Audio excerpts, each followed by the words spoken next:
नमस्कार, मी मनुष्य पाटील। आज आपण अशा व्यक्तीकडे आलो आहोत ज्यांचा आमदार म्हणून तो ओळख आहेच, पण आता जर ज्यांचं नाव घेतलं तर असा विधानसभेचा अध्यक्ष असावा अशी प्रत्येक जण मनात अगदी इच्छा करतो, व्यक्त करतोय। आणि फक्त मंत्री महोदयच नाहीत, आमदारच नाहीत, अगदी सर्वसामान्य माणूस म्हणून त्यांच्याकडे एक विधानसभा अध्यक्ष असावा, तर असा जो सगळ्यांवर कंट्रोल ठेवेल असा असावा अशी इच्छा व्यक्त करतो। ते भास्कर जाधव आपल्या बरोबर आहे। तुमचं लोकशाही न्यूज मध्ये स्वागत आहे। नमस्ते नमस्ते। अर्थातच मी तुमची ओळख आता अशी करून दिलेली आहे, पण त्या दिवशी सगळ्यांनाच उत्सुकता आहे की त्या दिवशी तुमच्या केबिन मधलं सीसीटीव्ही फुटेज कधी येणार बाहेर।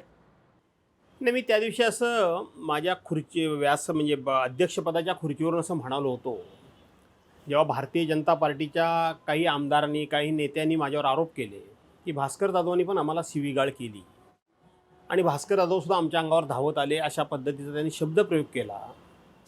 त्यावेळेला मी माझ्या त्या चेअरवरून अध्यक्षपदाच्या खुर्चीवरून असं मी म्हणालो होतो की जर अध्यक्षांच्या चेंबरमध्ये, कारण ते अध्यक्षांचं चेंबर आहे, उपाध्यक्ष बसले होते तिथं, जर CCTV कॅमेरे असतील तर त्याचं फुटेज बघा आणि त्याचं फुटेज बघून केवळ आणि केवळ तुम्हीच शिवीगाळ केलीत आणि अंगावर आलात, या व्यतिरिक्त जर मी काही असंसदीय शब्द बोललो असेल, मी जर काही आत्ता सांगतोय याच्या व्यतिरिक्त एक जरी वावगा शब्द बोललो असेल, तर त्या CCTV फुटेजमध्ये तसं जर काही दिसलं तर जी तुम्हाला शिक्षा सुनावली जाईल ती शिक्षा मी माझ्याकरता घेईन।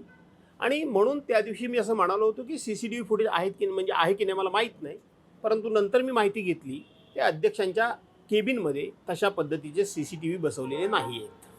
म्हणजे कधीच बाहेर येणार नाही की त्या दिवशी नेमकं काय झालं होतं? नाही, बाहेर आता ते बऱ्यापैकी बाहेर आले।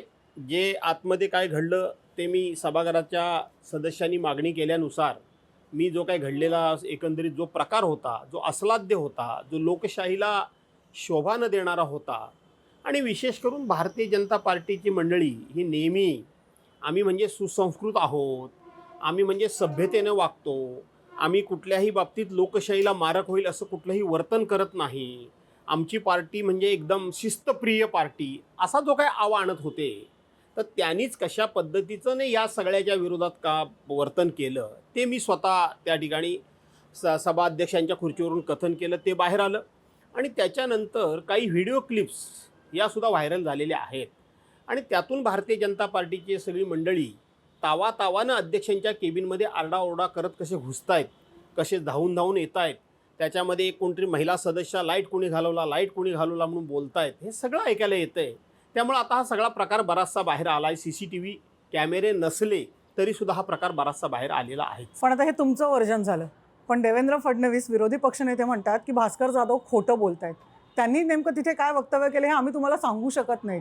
हा जो ते आरोप करते त्या आरोपाला तुम्ही काय उत्तर देणार? मग असं आहे की आम्ही बाहेर काय बोलतो याला तितकंसं काही महत्त्व नाही, आम्ही बाहेर काही बोलतो नाही अशातला भाग नाही। बाहेर आम्ही काही लोकांना खुश करण्याकरता, लोकमत आमच्याकडे वळवण्याकरता आम्ही भाषणामध्ये घोषणा करतो, परंतु त्याच घोषणा आणि तेच वक्तव्य ज्या वेळेला सभागृहाच्या व्यासपीठावरून किंवा सभागृहामधून करण्याची वेळ आली की कोणीही करायला तयार होत नाही। त्यामुळे देवेंद्र फडणवीस सभागृहामध्ये जे बोलले ते महत्त्वाचं। ते सभागृहामध्ये म्हणताना काय म्हणाले की आमच्या 2-4 लोकांची भाषा योग्य नव्हती, भाषा चुकीची होती। याचा अर्थ काय? त्यांची जर भाषा सभ्य असती, त्यांची भाषा जर संसदीय असती तर त्यांनी तसा शब्दप्रयोग केला नसता। आणि त्यांनी पुढं असं सांगितलं की याबद्दल आम्ही भास्कररावांची 3-3, 4-4 वेळा माफी मागितली। आता जर मी चुकीचं वक्तव्य केलं असं देवेंद्र फडणवीसांचं म्हणणं आहे, तर देवेंद्र फडणवीसांनी माफी का मागितली सभागृहात? त्यामुळं भास्कर जाधव खोटे बोलतात की देवेंद्र फडणवीस खोटे बोलतात हे संपूर्ण महाराष्ट्रानं किंबहुना देशानं सुद्धा पाहिलेलं आहे। त्यामुळं देवेंद्र फडणवीस काय खरे की खोटे हे तुम्ही सर्वांनी ठरवायचं आहे। पण मग त्याचबरोबर आशिष शेलार सुद्धा होते, म्हणजे ज्या 12 आमदारांमध्ये निलंबित झाले, त्यांनी असं वक्तव्य केलं की महाविकास आघाडीने तिघांनी एकत्र येऊन भास्कर जाधव यांच्या खांद्यावर बंदूक ठेवली आणि अशा प्रकारचं भाजपला टार्गेट केलं। हे जे आरोप केले जातात त्याकडे कसं बघता मग तुम्ही? मी आशिष शेलारांचं हे वक्तव्य ते सातारा जिल्ह्याच्या त्यांच्या पक्षाच्या कार्यक्रमाच्या दौऱ्यावर होते त्यावेळेला त्यांनी हे केलेलं वक्तव्य आहे आणि ते लोकसत्तासारख्या वर्तमानपत्रामध्ये सुद्धा छापून आले, मी ते वाचले।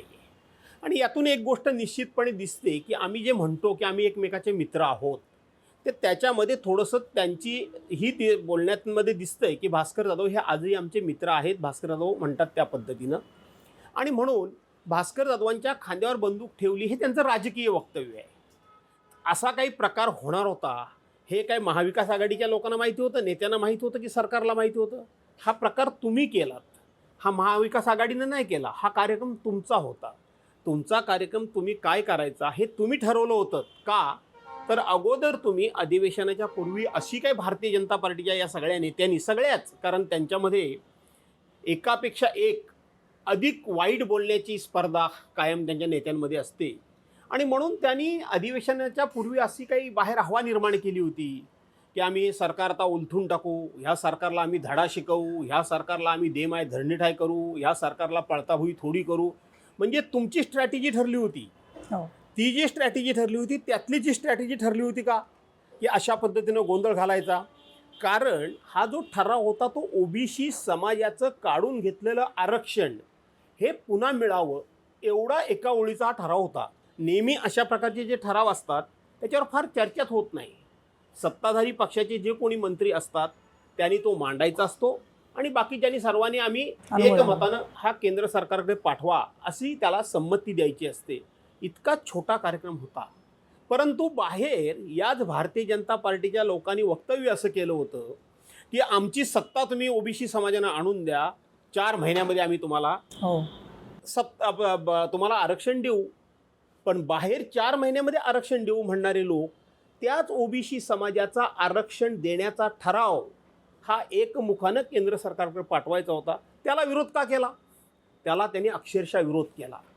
तुमच्या ह्या चॅनलच्या माध्यमातून संपूर्ण मला महाराष्ट्रातल्या आणि देशातल्या ओबीसी समाजाला सांगायचं आहे की त्यावेळेला याची कुठं नोंद घेतली गेली नाही. मी नंतर विरोधी पक्षनेते आणि राज्याचे माजी मुख्यमंत्री देवेंद्र फडणवीस आणि जे ओबीसी समाजाला सरकार दिल्यानंतर 4 महिन्यामध्ये आम्ही तुम्हाला आरक्षण देऊ सांगतात, त्यांनीच याच्यामध्ये खो घातला. त्यांनी त्यावेळेला युक्तिवाद करताना असं सांगितलं की हा जो सरकारच्या तर्फे भुजबळ साहेब ठराव मांडणार आहेत, खरं तर मांडण्यापूर्वीच ते बोलले होते, मांडू पण दिला नाही, खरं तर मांडू द्यायला हवा होता.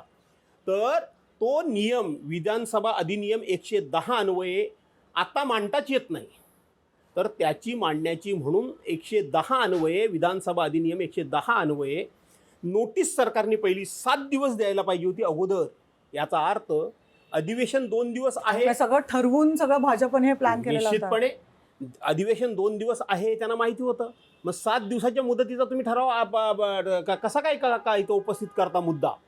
आणि म्हणून त्यावेळेला मी त्यांना सांगितलं की आपण 57 अन्वये म्हणताय तोही नाही, 110 अन्वये सुद्धा हा ठराव आलेला नाही, तर विधानसभा अधिनियम 55 अन्वये हा ठराव आलेला आहे. त्यामुळे भाजपचं खरं पितळ तिथं उघडं पडलं. तुमचं म्हणणं आहे की अचानक त्याने हे सुरू केलं, त्याने ठरवून केलेलं. अर्थातच महाविकास आघाडीला माहिती नव्हतं म्हणतात, पण अचानक एवढे सगळे आमदार जेव्हा तुमच्या व्यासपीठाजवळ आले तेव्हा तुम्हाला नेमकं काय वाटलं की असं तुम्हाला कल्पना होती की अंगावर येतील एवढेपर्यंत? अजिबात कल्पना नव्हती. असं कधीही घडत नाही. असं कधीही घडत नाही. सभागृहामध्ये त्या दिवशी त्यांनी राजदंड पळवण्याचा प्रयत्न केला, माझ्या समोरचा माईक ओढण्याचा प्रयत्न केला, त्यांनी मला अडथळे आणण्याचे प्रयत्न केले. हे काही वेगळं केलं तर असं मी काही मानत नाही. याच्यापूर्वीसुद्धा अनेकांनी हा प्रयत्न केलेलाच होता, नाही अशातला भाग नाही. पण त्यातल्या त्यात अध्यक्ष तारतम्य बाळगून आणि अध्यक्ष जे कोणी असतात ते सभागृहातला ताणतणाव कमी करण्याकरता म्हणून त्या वेळेला असा एखादा ताणतणावाचा प्रकार झाला की सभागृह स्थगित करतात. आणि स्थगित केल्यानंतर विरोधी पक्षाची प्रमुख 4-6 माणसं, सत्ताधारी पक्षाची 4-6 माणसं ही अध्यक्षांच्या समोर जातात, चर्चा करतात आणि काही मार्ग काढतात. परंतु हे चर्चेला प्रमुख लोक येण्याच्या ऐवजी 50-60 आमदार एकदम घुसले. याचा अर्थ असा आहे की सभागृहामध्ये तांत्रिकदृष्ट्या हा ठराव येऊच नये असा त्यांचा प्रयत्न होता.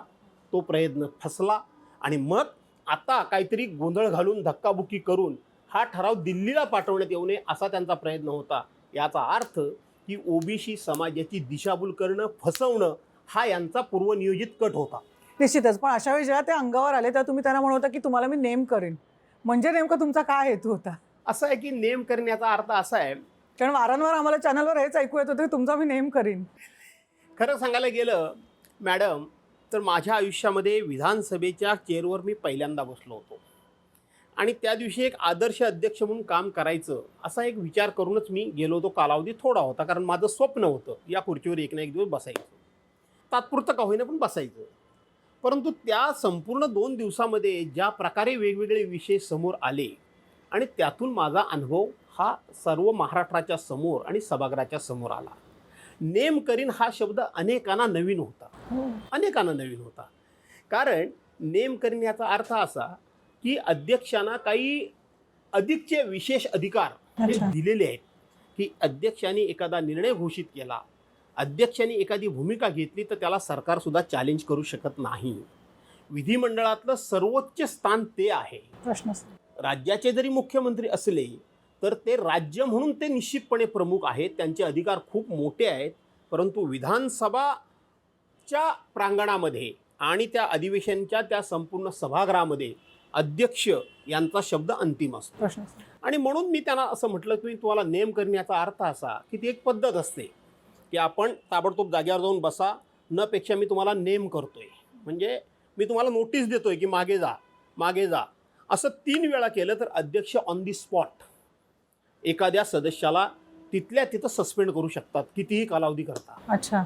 म्हणजे जो संसदीय कार्यमंत्री अनिल परब यांनी प्रस्ताव आणल्यानंतर मी त्यांना सस्पेंड केलं, तो प्रस्ताव मंजूर हो. केला, तो प्रस्ताव न आणता सुद्धा मी त्यांना सस्पेंड केलं असं ही त्यांना मी जाणीव करून हे देतो. थेट तुम्ही त्यांना हे नेम करू शकत होता. करू शकत होतो. अर्थात एक नवीन विषय लोकांच्या समोर आला. अर्थातच तुम्ही केलं नाहीत नेम त्यांना, पण तरी पण आपण बघतो आता हेच मला विचारायचं आहे की एवढं सर्वोच्च पद अनुभवताना, ठीक आहे 2 दिवसाचं होतं अधिवेशन आणि तुम्हाला जेव्हा सांगितलं की तुम्हाला या पदावर बसायचं आहे, का नेमका तुमच्या भावना होत्या? कारण तुम्ही नेहमी सांगता की मला तिथे बसायची इच्छा आहे. कसं आहे की मला काही म्हणजे मी राष्ट्रवादी काँग्रेस पक्षामध्ये होतो तेव्हा सुद्धा मला जर काही कमी जास्त पाहिजे असेल किंवा मला एखादी गोष्ट काही जर हवी असेल तर मी माननीय आज राज्याचे जे उपमुख्यमंत्री अजितदादा आहेत त्यांना मी त्या ठिकाणी सांगत असतो. माझा त्यांच्यावर एक श्रद्धा आहे, त्याही वेळेला होती, आजही आहे. आणि म्हणून मी त्यांना म्हटलं, दादा की प्रत्येक अधिवेशनमध्ये प्रत्येक पक्षाचा प्रमुख माणूस, तुम्ही जो ठरवाल पक्षप्रमुख, तो जाऊन त्या चेअरवर ते सभागृहाचं कामकाज चालवण्याकरता अध्यक्षांच्या उपाध्यक्षांच्या मदतीला बसतो. माझी बरेच दिवसांची इच्छा आहे, एक ना एक दिवस मला संधी द्या, परंतु ते काही पुढं होऊ शकलं नव्हतं कधी. या वेळेला माननीय उद्धवसाहेब ठाकरे हे आपले जे राज्याचे मुख्यमंत्री आहेत त्यांनी मला ती संधी दिली. मला आदल्या दिवशी संध्याकाळी कळलं होतं की तुम्हाला उद्या खुर्चीवर या बसायचं अच्छा. आहे तालिकासमोर. आणि त्या वेळेपासून मी रात्रभर विचार करतो की अधिवेशन तर अवघं 2 दिवसांचं आहे. या 2 दिवसाच्या कालावधीमध्ये एक आदर्श अध्यक्षसुद्धा 2 दिवसामध्ये आपली प्रतिमा आपण उभी करायची असंच ठरवून गेलो होतो.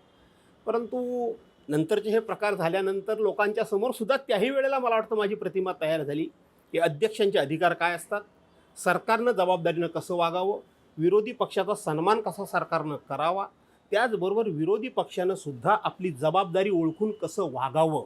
आपण विरोधाकरता विरोध करायला आलेलो नाही आहोत, आपण लोकशाही मार्गानं आपले विषय मांडण्याकरता आणि लोकांच्या अडचणी सोडवण्याकरता आलेलो आहोत. मला वाटतं ह्या 2 दिवसाच्या कालावधीमध्ये सभागृहामध्ये सगळं मला दाखवून देण्याची वेगवेगळ्या प्रकारे संधी मिळाली. भाजपने संधी दिली ती तुम्हाला. आणि दुसरी महत्त्वाची गोष्ट म्हणजे आता आपण सगळे एकत्र बसले, तुम्ही इतके वर्ष आमदार आहात, अर्थात हे सगळे तुमचे सहकारी असणार, अगदी अजितदादा पवार पण तुमच्या समोर बसलेले होते आणि त्यावेळी तालिका अध्यक्ष म्हणून काम करणं किंवा त्यांना ऑर्डर करणं, ह्या भावना नेमक्या कशा होत्या तुमच्या? नाही, कसं असतं की ते आपले नेते आहेत, प्रश्नच नाही. आणि आपण काय इथं काही परमनंट अध्यक्ष नाही किंवा काय कायमस्वरूपी अध्यक्ष नाही, पण त्या खुर्चीवर तात्पुरत्या स्वरूपामध्ये बसलेल्या अधिकाऱ्याला, आमदारांना सुद्धा, तालिका अध्यक्षांना सुद्धा जे अध्यक्षांना अधिकार असतात ते त्या कालावधीपुरते त्या तालिका सभापतींना सुद्धा अध्यक्ष असतात.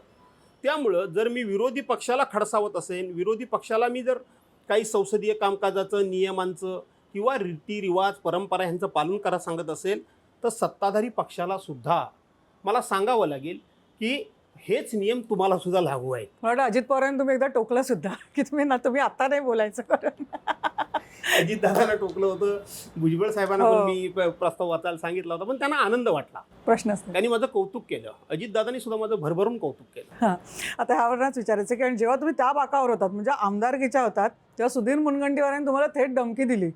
म्हणजे हे एक आता आपण अगदी सिरियस नव्हतं, भारतीय जनता पक्षाचं जे एक त्यांच्या मनात काय किंवा अति आत्मविश्वास आहे की मला जो नडेल त्याच्यावर मी अशा प्रकारची कारवाई करेन, हे चर्चा आता सुद्धा बाहेर सुद्धा झाली आणि या अधिवेशनामुळे तुमच्यामुळे पुन्हा एकदा ती चर्चा बाहेर सुरू झाली. हे नेमकं कसं वाटतं मला? की सभागृहामध्ये या पद्धतीनं टोकाटोकी दोन्ही बाजूनच होत निश्चित. असते, काही एका बाजूने होते अशातला भाग नाही. आणि त्याच्यामध्ये एकमेकाबद्दल सौदार्याचं वातावरण असतं. म्हणजे मला कधी देवेंद्र फडणवीस म्हणायचे, कधी सुधीर भाऊ म्हणायचे की मुख्यमंत्री महोदय म्हणजे उद्धवजींना सांगायचे ते भास्करराव आम्हाला बोलू देत नाही, त्यांना एकदा तालिकेवर तरी नेऊन बसवा, अध्यक्ष तरी करा किंवा मंत्री करा. ह्याच्यामध्ये कुठलाही वाईट हेतू नसतो. ह्याच्यामध्ये आपल्या मित्राबद्दलची सहानुभूती पण असते आणि एकमेकाचं सौदार्याचं वातावरण पण असतं. संबंध असतात तेवढ्या संबंध असतात, ते करतात तसं आम्ही करतो, असं काय त्यात वेगळं काय नव्हतं. त्यामुळे ते काय मला आता ते थोडंसं पुढे पुढे सरकत चालले होते. कधी कधी म्हणायचे भास्करराव आले की स्वतःचं अस्तित्व दाखवण्याकरता म्हणून ते मागणं बोलतात. याच्यात मला अस्तित्व दाखवायचं काय, मी आता इतके वेळा निवडून आलेला माणूस, माझं अस्तित्व सिद्ध झालेलं आहे. पण भारतीय जनता पार्टीचे छोट्यातले छोटे कार्यकर्ते तर अगदी त्यांच्या टॉपच्या नेत्यांपर्यंत हल्ली कुणी काय बोललं तरी तुला आम्ही ईडी लावू, तुझी आम्ही CBIची चौकशी करू, तुझी NIAकडे चौकशी आम्ही देऊ, तुझ्यावर इन्कम टॅक्सची रेड करू, तुला जेलमध्ये टाकू, असं सर्रास बोललं होतं. धमकी, सर्रास धमकी दिली जात होती. त्या दिवशी जे सुधीर भाऊंचं बोलणं होतं तो त्यातला भाग होता. नेहमीची चेष्टामस्करी नव्हती, तर त्यांच्या बोलण्यामध्ये सिरियसनेस होता. ते काय म्हणाले की अनिल देशमुख आता जेलमध्ये जाण्याच्या वाटेवर आहेत, तुम्ही मला जर अडवलं तर तुम्ही पण जेलमध्ये जाल. अरे हे काय चाललंय तुमचं, तुम्ही जेलमध्ये जाल? कधी म्हणायचं तुमचा भुजबळ करू, कधी म्हणायचं तुमचा अनिल देशमुख करू. म्हणजे भुजबळ साहेबांनी एखाद्या विषयावर जर एखादी प्रतिक्रिया दिली तर चंद्रकांत दादांसारखा अध्यक्ष पक्षाचा सांगतो की तुम्ही जास्त बोलू नका, तुम्ही जामिनावर सुटलेले आहात, म्हणजे काय, तुम्ही बोललात तर तुम्हाला आम्ही परत जेलमध्ये टाकू. ही काही लोकशाही आहे का? ह्या सगळ्या असं पूर्वी कधी झालं नव्हतं. नाही, हा, असं कधीही झालं नव्हतं. मी ओरिजिनली काँग्रेसचा नव्हतो, परंतु काँग्रेस ही अतिशय सहिष्णू आहे, काँग्रेस ही अतिशय सहनशील आहे. काँग्रेसचे लोक हे नेहमीच विरोधी पक्षानं कितीही कोणत्याही भाषेमध्ये जाऊन कोणत्याही थराला जाऊन शब्द वापरले तरी काँग्रेसचे मंत्री कधीही रिॲक्ट फार होत नाहीत, गप्प बसतात. म्हणजे थोडंसं गांधी पक्षाचा विचार, धर्म पाळतात ते काय? पक्षाचा धर्म पाळतात. गांधी विचारांचं थोडंसं नाही म्हटलं तरी ते विचारसरणी ते अंमलात आणतात. यांना नाही, यांना जरा काही जरी बोललं, म्हणजे अजून बऱ्याच गोष्टी सांगणार आहे आता, आज नाही परंतु कधीतरी, तर हे ताबडतोब आम्हाला कोणी काही बोलायचंच नाही, आम्हीच Ego. कोणालाही काही बोलायचं. इतका इगो कसा करून चालेल?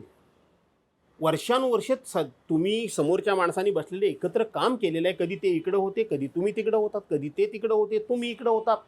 अरे ही काय वैयक्तिक दुश्मनी काय आपली? निश्चित, हा ना. असं असून चालत नाही. परंतु भारतीय जनता पार्टीच्या प्रत्येक कार्यकर्त्याचं वर्तन हे तुझी आज आमच्या पक्षाच्या विरोधात कुणीही बोलायचं नाही, आज आमच्या पक्षाची विचारसरणीबद्दल कुणीही भाष्य करायचं नाही, टीका करायची नाही, आरोप करायचे नाही, दोष दाखवून द्यायचे नाहीत. इतकंच काय तर आपली मतंसुद्धा मांडायची नाहीत, ती चालणार नाही. इतका अरोगन्सपणा किंवा इतका अहमपणा आणि इतका मुजोरीपणा, अगदी मी स्पष्ट बोलतो, हा लोकशाहीला पूर्णपणे मारक आहे.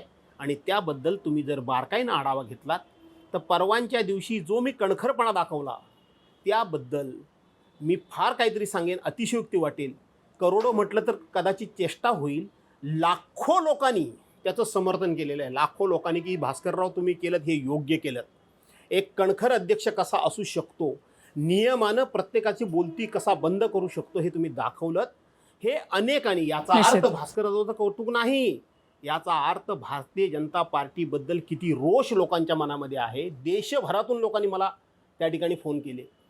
भारतीय जनता पार्टीच्या या कार्यपद्धतीबद्दल लोकांच्या मनामध्ये प्रचंड असंतोष आहे, ही मला वाटतं. सर, तुम्ही म्हणालात की अगदी तुमचं सगळं जगभरातनं कौतुक झालं सगळ्यांना. अर्थात अशा ज्यावेळी 2 दिवसात तुम्ही एवढी जी छाप पडली आणि त्याचं तुमचं एवढं कौतुक झालं, काय नेमक्या तुमच्या भावना येतात, कसं वाटतं तुम्हाला? नाही, कसं आहे की मी म्हटल्याप्रमाणे एक ना एक दिवस या खुर्चीवर बसायची मला संधी मिळावी, ती मला मिळाली. आणि मिळाल्यामध्ये मी माझा मोठेपणा करणं योग्य नाही, परंतु एक महाराष्ट्रासमोर माझ्या नेतृत्वाचे म्हणा किंवा माझ्या अभ्यासाचे म्हणा, माझ्या अनुभवाचे म्हणा, वेगवेगळे पैलू लोकांसमोर गेले, वेगवेगळे पैलू गेले. आता काही चॅनलनी तर असं केलं की 2 वर्षामध्ये भास्करराव हे कुठंतरी असे म्हणजे लोकांच्या दृष्टीने दुर्लक्षित झाले होते. ते 2 दिवसामध्ये लोकांना भास्करराव हे म्हणजे काय आहे ते पुन्हा कळलं. आता अशा प्रकारचं ज्या वेळेला एखादा घटनाक्रम किंवा अशा प्रकारे एखादी आपल्याकडून एक यशस्वी कामगिरी होते, स्वाभाविक आहे, आनंद वाटणारच. संपूर्ण माझ्या कुटुंबाला, पक्षाला, सर्वांना आनंद वाटला. आणि जे जे मला ओळखत होते, माझे विरोधक होते, त्यांनासुद्धा आनंद वाटला. भारतीय जनता पार्टीच्या जुन्या जाणत्या लोकांनी एवढे मला फोन केले, काही जणांनी भेटून माझं अभिनंदन केलं की आमच्या लोकांना भारतीय जनता पार्टीची मूळ संस्कृती काय आहे तिचा विसर पडला आहे, आम्हाला वेदना होतात म्हणाले, आम्हाला काही बोलता येत नाही, पण तुम्ही जे केलं ते योग्य केलं. निश्चितच आहे. आता तुम्ही म्हणालात की तुम्हाला जे आनंद वाटला, मग मी असं म्हणू शकतो का की शिवसेनेने तुम्हाला मंत्रिपद दिलं नाही, ती नाराजी थोडीफार दूर झाली? नाही, आता हे तालुका सभापतीपद आहे, याच्यामध्ये नाराजी किंवा हे असणं काही कारण नाही.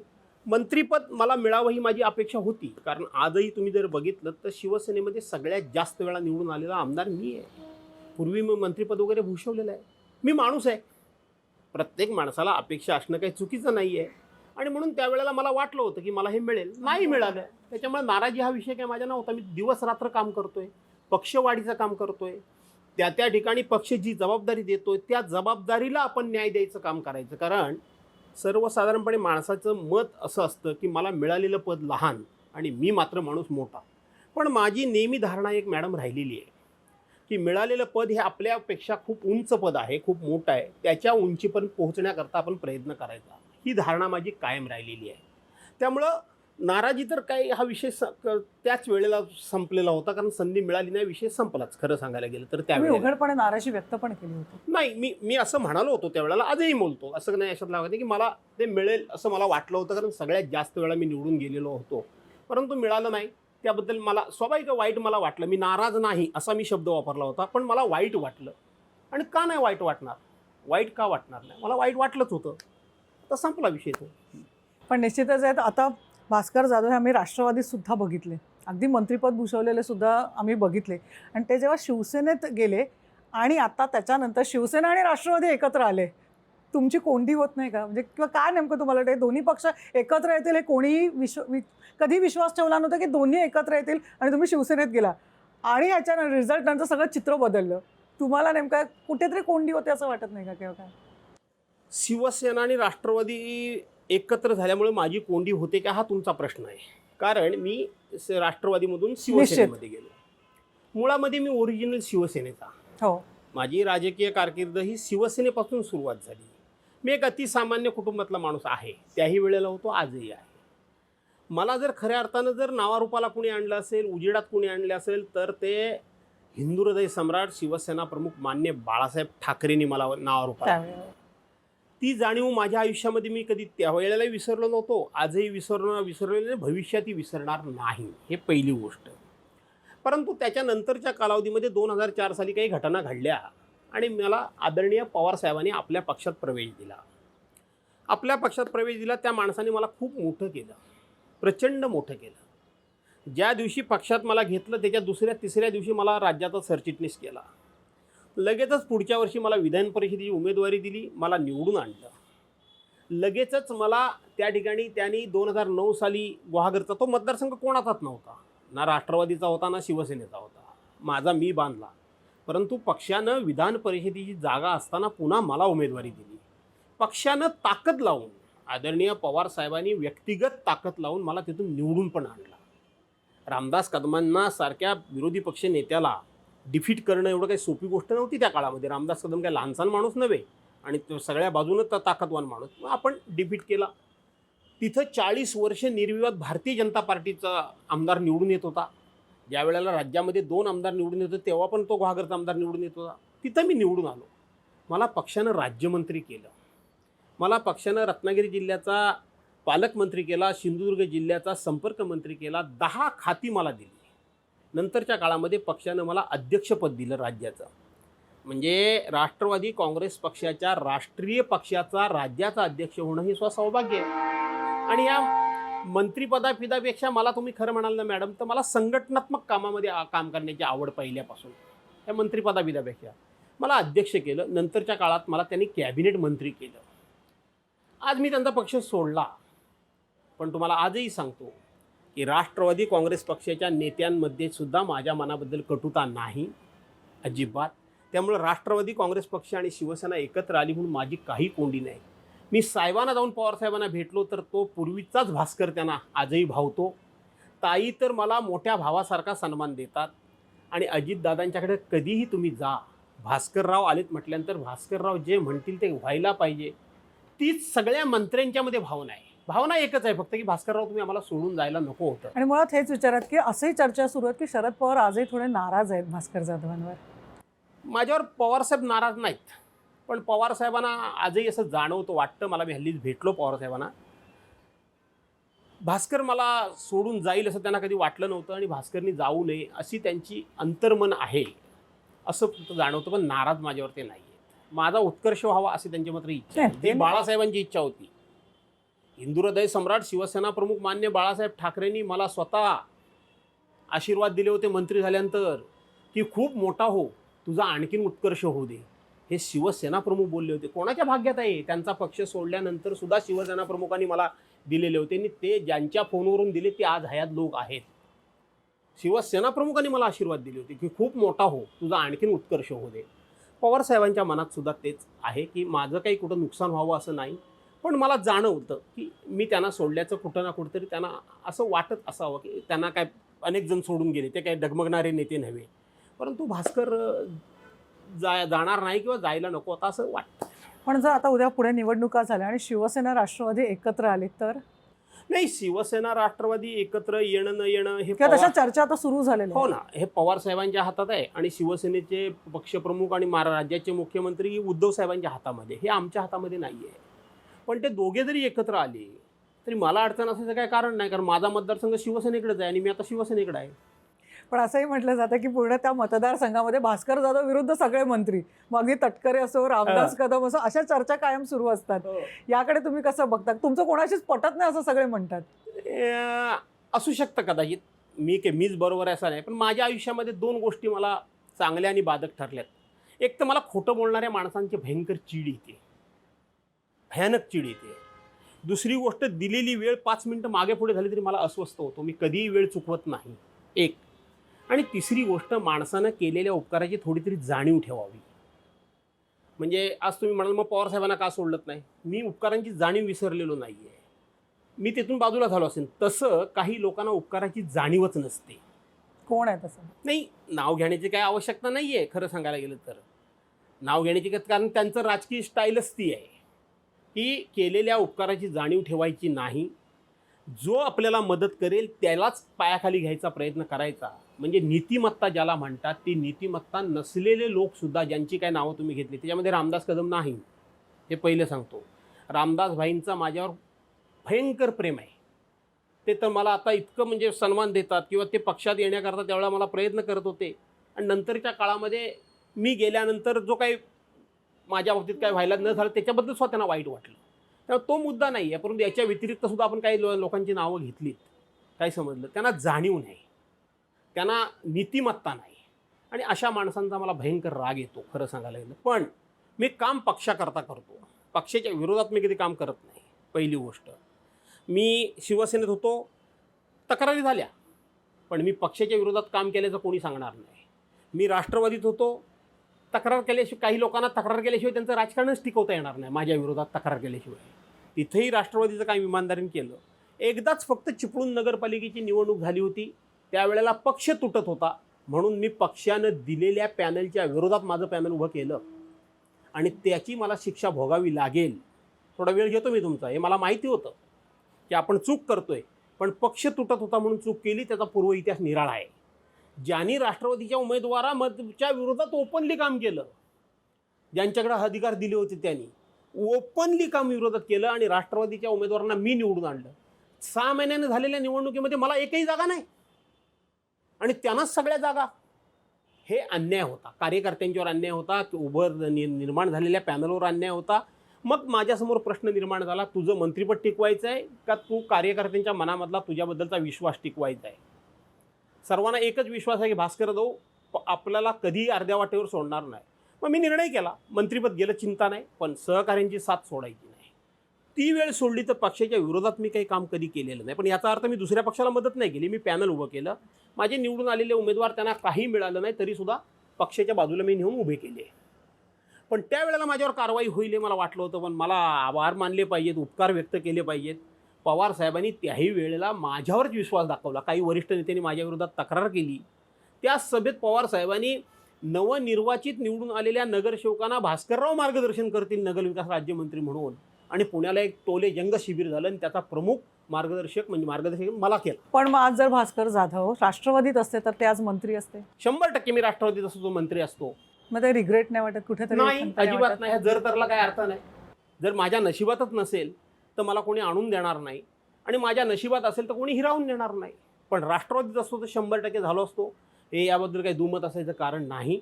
पण शेवटी तुमचं नशीब. मग तुम्ही राष्ट्रवादी का सोडलीत असंही होतं ना. नाही तेच विचार, खंत वाटते का तुम्हाला मग नाही ना, तेच सांगतो ना, त्याची मला काही खंत नाही. याचा अर्थ तुमच्या नशिबात नाही म्हणून तुम्ही राष्ट्रवादी सोडलीत. कारण वेगळी आहेत राष्ट्रवादी सोडण्यामध्ये किंवा शिवसेना पुन्हा जॉईन करण्यामध्ये. ती काही सगळी बाहेर बोलायची नसतात. परंतु माझ्या नशिबातच नसेल ना. असतो तर मिळालं असतं. मग मी का नाही थांबलो? तर माझ्या नशिबात नव्हतं म्हणून मी दुसऱ्या पक्षात गेलो. असंच म्हणायचं. कोणाला दोष द्यायचा? कोणालाच द्यायचा नाही. बरं, कोकणातल्या इतर मंत्र्यांशी जसं पटत नाही तसं नारायण राणेंशी पण तुमचं पटत नाही, सगळ्यांनाच माहिती. आणि आज नारायण राणे केंद्रात मंत्री झालेत. पण आता मग नारायण राणेंची बाजू कोकणात पुन्हा कुठेतरी स्ट्रॉंग होऊ शकते आता ते जे मंत्रीपद त्यांना मिळाल्यानंतर. कसं आहे की पहिली गोष्ट, माझं कोणाशी पटत नाही अशातला भाग नाही आहे. माझी प्रत्येकाला भीती वाटते. त्यामुळे प्रत्येकानं माझ्या ताटातला घास हिरवून घेण्याचं अनेक मी तुम्हाला 100 उदाहरणं देईन. पण भास्कर जाधवनी दुसऱ्याच्या ताटात कधीही हात घातला नाही, कधीही नाही. त्याला देऊ नका मला द्या असं भास्कर जाधव कधी बोलला नाही. त्याला का दिलं मला का नाही दिलं असं भास्कर जाधव कधी बोलला नाही. मला का नाही मिळालं याच्याकरता मी संघर्ष केला, बरोबर आहे. पण मी दुसऱ्याच्या ताटात कधी हात घातला नाही. अनेकांनी माझ्या ताटात हात घातला. त्याची उदाहरणं आहेत माझ्याकडं. तर आता राहिला नारायणराव राणेंचा प्रश्न. खरं तर नारायणराव राणेंबद्दल तुम्ही मला प्रश्न विचारू नये आणि मी सांगू नये ह्याच मताचा मी आहे एक. परंतु तुम्ही आता विचारले म्हणून मी तुम्हाला सांगतो की मुळामध्ये नारायणराव राणेंच्या मंत्रिमंडळामध्ये परवा केंद्रामध्ये घेतलं. सगळ्यांचं असा एक बायोडाटा आला. कोणाचं काय काम, कोणाचं काय काम, कोणाचं काय काम. किंवा ज्या मंत्र्यांना काढून टाकलं त्यांचं रिपोर्ट कार्ड आलं की कोण कसा अयशस्वी होता, कोण कसा अयशस्वी होता. नारायण राणेंचं काय आलं? काय आलं? नारायण राणेंच्या बाबतीत फक्त एकच तुम्ही सगळ्या चॅनलवाल्यांनी, सगळ्या प्रिंट मीडियानी आणि भारतीय जनता पार्टीने किंवा आणखीन कोणतं शिवसेनेला शह देण्याकरता नारायण राणेंना आणलं. याच्यापेक्षा काय नारायण राणेंची ओळख कुणी काय सांगितली का? नारायणराव राणेंना मी सल्ला देऊन काय फायदा नाही. कारण त्यांची जी मुलं आहेत ना, खरं सांगायला गेलं तर महाराष्ट्रामध्ये अशी मुलं कोणाच्या पोटी जन्माला येऊ नये असाच प्रत्येक आईबाप म्हणेल. महाराष्ट्रासारख्या सुसंस्कृत राज्यामध्ये, संस्कारित राज्यामध्ये, थोरा मोठ्यांचा आदर करणाऱ्या राज्यामध्ये पक्ष वेगळे असू शकतात, मतमतांतर असू शकतात, पण आपण कोणती भाषा कोणाबद्दल वापरतोय याचं अजिबात भान नाही. म्हणजे आपण कोणाबद्दलही काही भाषा वापरायची पण दुसऱ्यांनी त्याचं उत्तरसुद्धा प्रतिवाद करायचा नाही. अशी जी मुलं आहेत त्यांच्याबद्दल खरं बोलायला किंवा त्या नारायणरावांबद्दल बोलायला मला इच्छासुद्धा होत नाही. पण नारायणरावांनी ठरवायचं आहे की माझी प्रतिमा.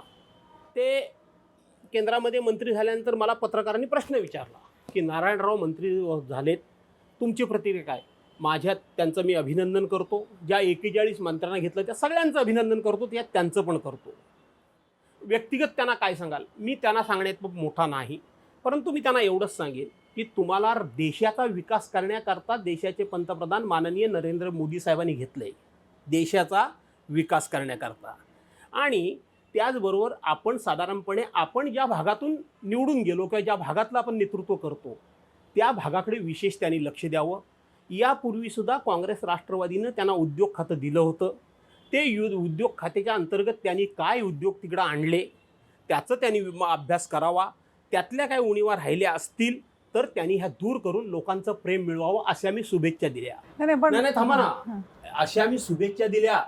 त्याच्यावर त्यांच्या सुसंस्कृत मुलांच्या प्रतिक्रिया तुम्ही ऐका काय आहेत त्या.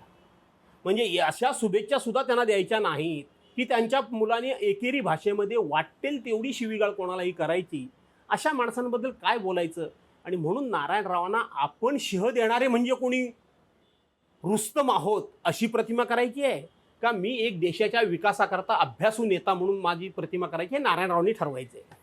पण मग आता कोकणामध्ये जर आता नारायण राणे मंत्री झाले, मला पुन्हा हेच विचारायचं आहे की पुन्हा एकदा पाळंमुळं आता त्यांची रोवतील, जी कुठेतरी शिवसेनेने आपण बघतोय की त्यांना कुठेतरी कमकुवत केलं होतं, पण ह्या मंत्रिपदामुळे पुन्हा एकदा ते स्थिर होतील. शिवसेनेला जड जाईल थोड्या दिवसांनी. नारायण राणेंचा शिवसेना वाडीमध्ये काडीचा हातभार नाही. त्यांनी स्वतःभोवती ते केलेलं वलय तयार आहे, स्पष्ट सांगतो. दुसरी गोष्ट, नारायण राणेंना मीडियानं खूप मोठं केलेलं आहे आणि त्यांनी सातत्यानं शिवसेना सोडल्यापासून शिव्या देऊन आपलं अस्तित्व टिकवलेलं आहे. यापेक्षा नारायण राणेंचा काही करिश्मा नाही. तुम्ही सातत्यानं मीडियावाले त्यांना सांगता शिवसेनेला शे दिले. अहो तुम्ही मला सांगा, 1990 साली नारायणराव राणेंना पहिल्यांदा कणकवली मतदारसंघातून शिवसेना प्रमुखांनी तिकीट दिलं. त्याच्या अगोदर नारायणराव कोकणात कुठं होते? कुठं होते ते सुभाष देसाई होते, दत्ताजी नलावडे होते, दत्ताजी साळवी होते, मधुकरराव सरपोतदार होते, विठ्ठलराव चव्हाण होते, रमेश मोरे होते, वामनराव महाडिक होते. असे लोक होते. हे कुठं होते? आणि नारायणराव ज्या वेळेला 1990 साली सिंधुदुर्गातून निवडून आले, त्याच वेळेला रत्नागिरीचं पुरेसं बोलायचं किंवा झालं तर किंवा कोकणातून बोलायचं, श्रीवर्धनमधून श्याम सावंत निवडून आले, प्रभाकर मोरे महाडमधून निवडून आले, आपले सूर्यकांत दळवी खेड दापोलीतून निवडून आले, रामदास कदम खेडमधून निवडून आले, चिपळूणमधून बापू खेडेकर निवडून आले, संगमेश्वरमधून रवींद्र माने निवडून आले आणि रत्नागिरीतून शिवाजीराव गोताड आणि गुहागरमधून विनय नातू. नारायण राणेंचा करिश्मा कसला? नारायण राणेंमुळे ही निवडून आलेली लोक नाहीत. एक त्यामुळं नारायण राणेंमुळं कोकणात शिवसेना कधीच वाढलेली नाही. सातत्यानं माझ्यामुळं शिवसेना वाढले. दुर्दैवानं काय होतंय की शिवसेनेकडून जो प्रतिवाद केला जातो तो प्रतिवादच करणारी माणसं नाही आहेत, असं आता माझं स्पष्ट मत आहे. मी शिवसेनेत असलो तरीसुद्धा काय संबंध नारायणराव राणेंचा? नारायणराव राणेंनी कोणाला निवडून आणलं? नारायणराव राणेंनी ज्या वेळेला शिवसेना सोडली तेव्हा 9 आमदार त्यांच्याबरोबर गेले. दुसऱ्या निवडणुकीमध्ये एक तरी आमदार त्यांच्याबरोबर निवडून आला का हो? त्याच्या पुढच्या निवडणुकीत ते स्वतः निवडून आले का हो? त्यांचा मुलगा एकदा आला पुन्हा निवडून आला का हो? ते बांद्र्यामधून उभे राहिले ते पुन्हा निवडून आले का हो? त्याने आपला पक्ष काढला, त्याचं वर्धापन दिन करायचं राहिलं बाजूला, त्याचं वर्षश्राद्ध घातलं वर्ष होण्यापूर्वी. स्वतःच्या मुलाला सुद्धा दुसऱ्या निवडून आणू शकत नाही म्हणून भाजपच्या दरवाज्यात जाऊन उभे राहिले. ते काय शिवसेनेला शिव देणार? आणि कसली पाळंमुळं रुणार? कशाची पाळंमुळं? फक्त तोंडाची पाळंमुळं. बा ह्याच्यापेक्षा फार काय नारायणरावांच्याकडे नाही खरं सांगायला गेलं तर. पण ही कोणीतरी सांगितलं पाहिजे आणि सातत्याने त्या तिघांच्या भाषेचा समाचार कोणीतरी घेतला पाहिजे. हे पण तितकंच खरं आहे. मी ह्या सगळ्या गोष्टीची वाट बघतोय. अर्थातच आता तुम्ही जे महत्त्वाचं बोललात की जुने शिवसैनिक नाही आहेत, हे खूप महत्त्वाचं वाक्य बोललात. तुम्ही सुद्धा जुने शिवसैनिक आहेत. मग अगदी नारायण राणे तेव्हा पण आपण बघूया किंवा भुजबळांसारखे वगैरे, ही खंत वाटते की हे सगळे जुने लोक सोडून गेलेले आहेत त्यावेळी? खंत वाटते वगैरे आता हा विषय मी बोलून फायदा नाही, कारण ते पक्ष नेतृत्वाचा विषय आहे. नाही पण एक असं आपण जुना मला शिवसैनिक जर म्हणून पक्षानं संधी दिली, माझ्या डोक्यामध्ये काही विचार घोळतायत या शिवसेनेमध्ये येण्यापूर्वी किंवा आल्यापासून, तर आज अशी कितीतरी माणसं शिवसेना प्रमुखांना दैवत मानणारी आहेत. आजही ती वयानं थकली असतील पण विचारानं तरुण आहेत. त्यांना आता कुठलंही महामंडळ नको आहे, त्यांना कुठलीही आमदारकी खासदारकीची उमेदवारी नको आहे, त्यांना कुठलंही पक्षाचं पद नको आहे. त्यांना फक्त शिवसेना उभी राहायला पाहिजे. शिवसेनेला माझी हात जोडून विनंती आहे की ह्या लोकांना गोळा करायची कामगिरी तुम्ही माझ्याकडे द्या. म्हणजे आता मीच मागून घेतल्यासारखी होईल ती. यांना गोळा करावं लागेल. आणि शिवसेनेला आता एकेकाळची रस्त्यावरची जी शिवसेना आहे ती रस्त्यावरची शिवसेना आता हे दिवस राहिले नाहीत. आता बुद्धीची लढाई आहे. अर्थात आता तुमच्याकडे सोशल मीडियाच्या माध्यमातली लढाई आहे. पण शिवसैनिकांच्या मध्ये ते सळसळतं रक्त आजही ठेवायला पाहिजे जिवंत. आम्ही आता अंगावर कोणाच्या जाणार नाही. याचा अर्थ तुम्ही जर आमच्या अंगावर आलात तर आम्ही शिंगावर घेऊन तुम्हाला आपटल्याशिवाय राहणार नाही. ही मात्र तरुण पिढीच्या अंगामध्ये सळसळतं रक्त उभं करून ठेवायला पाहिजे. त्यांच्या धामण्या सतत अशा तापत्या ठेवल्या पाहिजेत. हे जर केलं तर कुठे काय हे लोक आणि कुठं शिवसेना. पण निश्चितच आपण बघतो मग शिवसेना बदलली आहे असं नाही का वाटत? म्हणजे अर्थातच तुम्ही बघितलेली शिवसेना आणि आत्ताची अर्थातच काळाच्या ओघात बदल गरजेचेच आहेत. आणि तुम्ही म्हणाल की आता सोशल मीडिया आणि च्या माध्यमातून तुम्ही लढाई लढता, पण हा बदल मग कसा जाणवतो की तुम्ही हा सगळा एरा बघितलेला आहे? हा सगळा असं आहे की आता मुळामध्ये मी मूळचा शिवसैनिक, मध्यंतरीच्या काळामध्ये मी राष्ट्रवादीमध्ये होतो, पुन्हा शिवसेनेत आलो. आता असं आहे की मला फार काही माझ्या डोक्यात असेल, मला फूर काही करूसं वाटत असेल, परंतु आता मला मर्यादा आहे. बरोबर. कारण मी पक्ष सोडून पुन्हा पक्षात आलेला माणूस आहे. त्यामुळं पक्षानं संधी दिली तर करून दाखवू, नाही दिली तर गप्प राहण्याशिवाय पर्याय काय? दुसरा पर्याय काय असू शकतो? मीच काय, माझ्यासारखे कोण असतील त्यांना पर्याय काय असू शकतो? पक्ष जर एखादं काम तुम्हाला देणार नसेल तर तुम्ही तसं काम कसं करणार? पक्ष जबाबदारी काहीतरी टाकेल तर तुम्ही करू शकता. पक्षाला योग्य वाटत असेल, पक्षाला कदाचित काय, पक्षसुद्धा अभ्यास करतच असतो. मला वाटतं मी फार हुशार आहे, मी फार काही करू शकेन, माझ्या अंगात आजही आता रक्त सळसळतं आहे, हे आपल्याला वाटण्याला किंमत शून्य आहे. त्यांनाही आपल्यापेक्षा अधिकचं काहीतरी निश्चितपणे त्यांचं निरीक्षण असेल, त्यांचा अभ्यास असेल, ते ज्याला त्याला जबाबदारी देतील. यापेक्षा जास्त काय बोलणार? आता पक्षाचं बोलता पुन्हा पहिल्या विषयाकडे येते. तुम्हाला पक्षाने आता मग जर विधानसभा अध्यक्षपदाची जबाबदारी दिली तर ती तुम्ही स्वीकारणार, कारण तुम्ही तसं बोलूनही दाखवलेत. पण अर्थातच काँग्रेस आणि राष्ट्रवादीचं पण मत विचारात घेणं पाहिजे आणि त्यात शरद पवार थोडंसं नाराज असल्याचं कळतंय. अगदी स्पष्ट विचारते. नाही, मला माहीत नाही पवारसाहेब नाराज आहेत की नाही किंवा का असतील तेही मला माहीत नाही. परंतु हे ज्या वेळेला सरकार स्थापन झालं तेव्हा प्रत्येकाची विभागणी झालेली आहे. शिवसेनेकडे मुख्यमंत्रीपद, राष्ट्रवादी काँग्रेसकडे उपमुख्यमंत्रीपद आणि काँग्रेसच्याकडं अध्यक्षपद. म्हणून मी भावना व्यक्त केली की शेवटी हे 3 पक्षांनी ठरवायचं आहे. 3 पक्षांना जर वाटलं भास्कर जाधव योग्य प्रकारे काम करू शकेल आणि त्यांनी जर संधी दिली तर मी काम करेन असं मी म्हणालो. परंतु हा अधिकार माझा नाही, हा हक्क माझा नाही. त्या तिघांनी मिळून ठरवायचं आहे की बुवा कोणाला द्यायचं कोणाला नाही द्यायचं. अधिकार तर काँग्रेसचाच आहे. कारण तेच मग त्यांच्या- बाळासाहेब थोरात बोले की आमच्या पक्षात पण खूप भास्कर जाधव आहेत. कोण असतील असं वाटतं तुम्हाला कोणी? नाही, बाळासाहेब थोरातांना माझ्याबद्दल नितांत आदर आहे. पहिली गोष्ट त्यांनी माझं नेहमीच कौतुक केलेलं आहे. आता पक्ष म्हणून विचारलं असतील तर ते बोलले, मी ऐकलं की आमच्याकडे बरेच असे भास्कर बरेच आहेत. एका नावाची अनेक माणसं असू शकतात, त्यात काय वेगळं काही नाही, ते चुकीचं काय बोलले असं मला वाटत नाही. एका नावाची अनेक माणसं असू शकतात.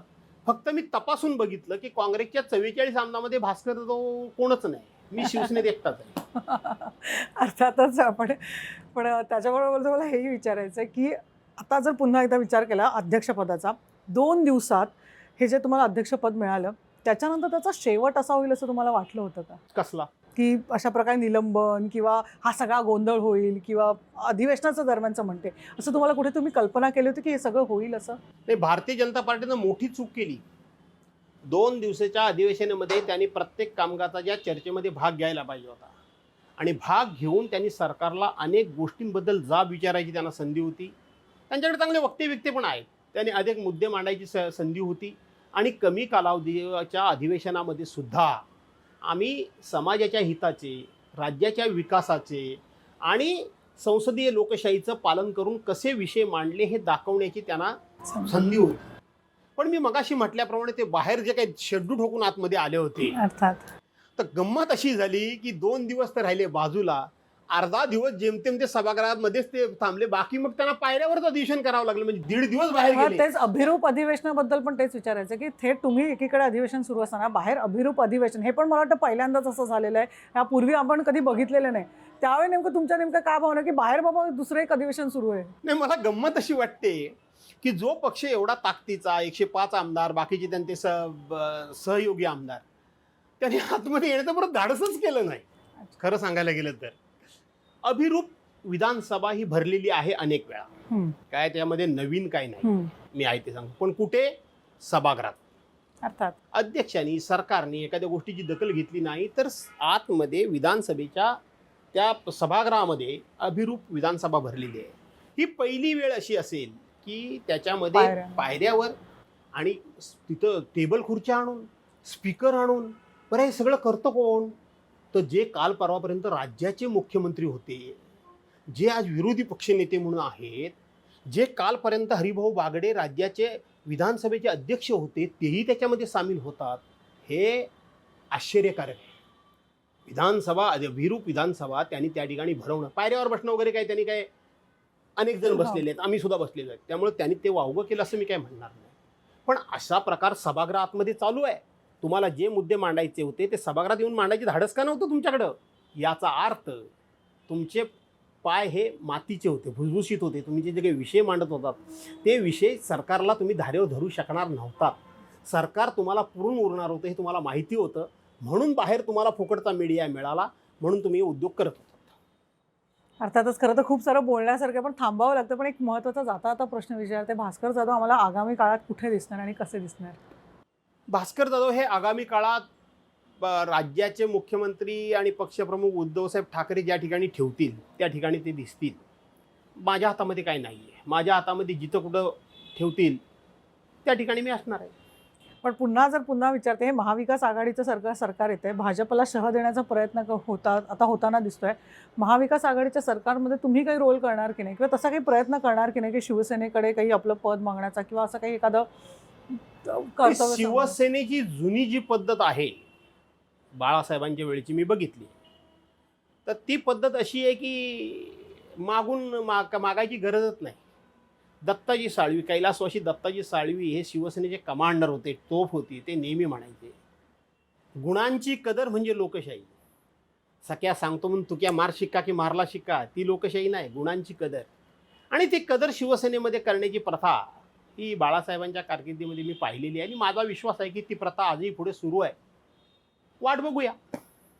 पण अर्थातच आता तरी राहतं म्हणून मला विचारते की जे मनसे आता राज ठाकरे सेपरेट झालेले आहेत, अर्थात तुमच्या सगळ्यांशी संबंध असणार. मनसेचे एक वेगळी आता एक कुठेतरी शैली करायचा प्रयत्न राज ठाकरेंनी केला, तो अयशस्वी ठरताना आपल्याला बघायला मिळतो अगदी खरंच. आणि उद्धव साहेबांनी जी काही आता शिवसेना सांभाळलेली आणि जी वाढवलेली आहे तो एक वेगळा प्रयत्न. असं कधी वाटलं होतं त्यावेळी मनसे राज ठाकरेंचा एक त्यावेळी ओरा सुद्धा होता, हे दोघा भावंडांचं कधीतरी एकत्र येतील अशी भावना होती आहे का म्हणजे काही? आता कसं आहे की दोन्ही नेते फार मोठे आहेत आणि एक नवीन विषय बोलून मी काही वाद निर्माण करू इच्छित नाही. परंतु माझ्या मनामध्ये मी फक्त एकच सांगतो की अमरावतीला शिवसेनेचं अधिवेशन होतं. अमरावतीला शिवसेना पक्षाचं अधिवेशन होतं आणि त्या अधिवेशनमध्ये दोघांचीही भाषणं होणार होती. उद्धवजींचं पण भाषण होतं आणि राजसाहेबांचं पण भाषण होणार होतं. आणि तो माहोल सगळा मी बघितलेला आजही माझ्या डोळ्यासमोर आहे. दोघांची भाषणं झाली त्यावेळेला मी भाकीत वर्तवलं होतं की शिवसेना ही सुरक्षित आणि पुढं जाईल, ती उद्धवसाहेब ठाकरेंच्या नेतृत्वामध्ये पुढं जाईल असं मी त्यावेळेला भाकीत वर्तवलं होतं. आज मला माहीत नाही का तुम्हाला आता काय असं ते वाटलं? बघा काय. पण का असं तुम्हाला वाटलं? मी सांगितलं ना की दोघांची प्रथम भाषणं होणार होती शिवसैनिकांच्या शिबिरामध्ये, नंतर जाहीर सभा झाली. जाहीर सभेमध्ये नाही परंतु शिवसैनिकांच्या शिबिरामध्ये दोघांची भाषणं होणार. दोघांची भाषणं झाली. मला माहीत नाही मला असं का वाटलं, पण मला तेव्हा वाटलं होतं की शिवसेना सुरक्षित राहील, ती उद्धव साहेबांच्या हातामध्ये राहील आणि वाढेल, ती उद्धव साहेबांच्या नेतृत्वानं वाढेल असं मला तेव्हा वाटलं होतं. पण आता तुमच्याशी एवढा वेळ चर्चा केल्यानंतर एक प्रश्न तुम्हाला विचारावा असं वाटतो, बाळासाहेब ठाकरे की शरद पवार? नाही, असं आहे की दोन्ही नेते महान आहेत. बाळासाहेब तर बाळासाहेब होते, शरद पवार साहेब शरद पवार आहेत. काय समजलं? दोन्ही नेते आपापल्या ठिकाणी महान आहेत आणि त्यांची तुलना करण्या ही माझ्यासारख्या म्हणजे सूर्याची बरोबरी काजव्यानं करण्यासारखी होईल. काही बोलायचं नाही. अर्थातच आपण बघतोय खूप छान खरं तर चर्चा रंगली आहे, पण आपल्याला इथेच थांबावं लागतं. पण लोकशाही न्यूज चॅनलचे अगदी दिलखुलास बोलल्याबद्दल खरंच आभार. नाही, मला पुढच्या वेळेला आभार तर मानाच, पण मला पुढच्या वेळेला एक तुम्हाला या महाराष्ट्राला एकदा सांगायचं आहे की भारतीय जनता पार्टीनं काही इतर पक्षातले लोक घेतले त्यावेळेला एक स्लोगन दिली होती की आहे तसा घेऊ आणि पाहिजे तसा घडवू. हा. कोण कोणासारखा घडला हे एकदा मला कधीतरी तुमच्या चॅनलवर येऊन बोलायचं आहे. पण मग भाजपची संस्कृती बदललेली आहे. मी तेच सांगतो, तुमच्या चॅनलवर मला एकदा येऊन हे विस्तारानं बोलावं लागेल की आहे तसा घेऊ आणि पाहिजे तसा घडवू. जी महाराष्ट्राच्या विधानसभेच्या बाहेर अभिरूप विधानसभा जी भरली त्या ठिकाणी भारतीय जनता पार्टीच्या एका आमदारानं वक्तव्य केलं. मला भारतीय जनता पार्टीला विचारायचं आहे, आज नाही, आता वेळ संपली, कोणी कोणाला घडवलं ते मला विचारायचं आहे भारतीय जनता पार्टीला. आणि महाराष्ट्राला पण मला सांगायचं आहे की काय भारतीय जनता पार्टीनं आपलं खरं रूप काय ते स्पष्ट करावं, हे मला सांगावं लागेल एकदा. नाही, पण मग हा मुद्दा खरं तर चर्चा करण्यासारखा आहे. तुम्ही जे म्हणतात की खरंच भाजप बदललेली आहे, कारण RSSचे किंवा अगदी नितीन गडकरींचा भाजप किंवा त्यांचा औरा वेगळा आणि आत्ताचा औरा वेगळा, हे का बदललेलं, का बदल मी झाला सांगतो आणि ना, कसा त्याच्याकरता बदल तुम्हाला वेगळा एपिसोड घ्यावा लागेल. हे जे काही भारतीय जनता पार्टीनं चालवलेलं आहे, माझा काय त्यांच्यावर फार राग आहे अशातला काही भाग नाही. परंतु काही मी म्हटलं ना विधिनिषेध ज्याला पाळावा लागतात, त्या अभिरूप विधानसभेतली एक क्लिप तुम्ही बघा.